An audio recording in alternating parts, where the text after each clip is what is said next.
இதான் நம்ம ஹீரோ. இது அவங்க சைக்கோ அம்மா.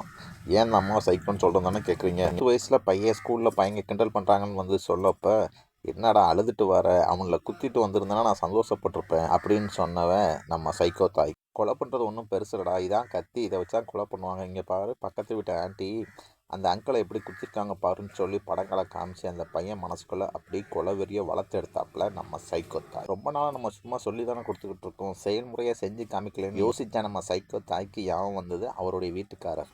மனுஷன் நல்லவன் தாங்க. பையன் பண்ணுற தப்புக்கு அப்பப்போ அவனை கண்டிப்பாப்புல, சைடில் இந்த அம்மாவையும் தூக்கி போட்டு மிதிக்கவும் செய்வாப்புல. பொண்டாட்டி தானேன்னு பக்கத்தில் படுத்த ஹஸ்பண்டுக்கு காலையில் கண் விழிச்சு பார்த்தா கை காலையும் கட்டிலேயே கட்டி போட்டு வாயை துணியை வச்சு கட்டி வச்சிருக்காப்புல அவராட்டி. நம்மளுடைய சைக்கோ அம்மா பையனை கூப்பிட்டு, எத்தனை நாள் உன்னை ஒரு அடிச்சிருப்பாரு, உன் ஆத்திரம் தீர உன்னை குத்துடா அப்படின்னு சொல்லி கையில் கத்தியே கொடுக்காப்புல. அங்கேருந்து தான் நம்ம ஹீரோடைய கொலையினுடைய எண்ணிக்கை ஆரம்பிக்கும். நம்ம சைக்கோ தாய் அதில் இருந்தும் ஒரு படி மேலே போய், நம்மலாம் ராஜ வம்சத்தை சேர்ந்தவங்க, நம்ம சாப்பிட்டா மனிதக்கறி தான் சாப்பிடணும்னு சொல்லி பையனுக்கு மனுஷக்கறியை சாப்பிட வச்சு மாதத்துக்கு ஒரு கொலை பண்ணி பாடியை உப்புக்கண்டம் போட்டு மாதம் ஃபுல்லாக உட்காந்து பையனும் நம்ம சைக்கோ அம்மாவும் சாப்பிட்டுக்கிட்டு இருந்திருக்காப்புல.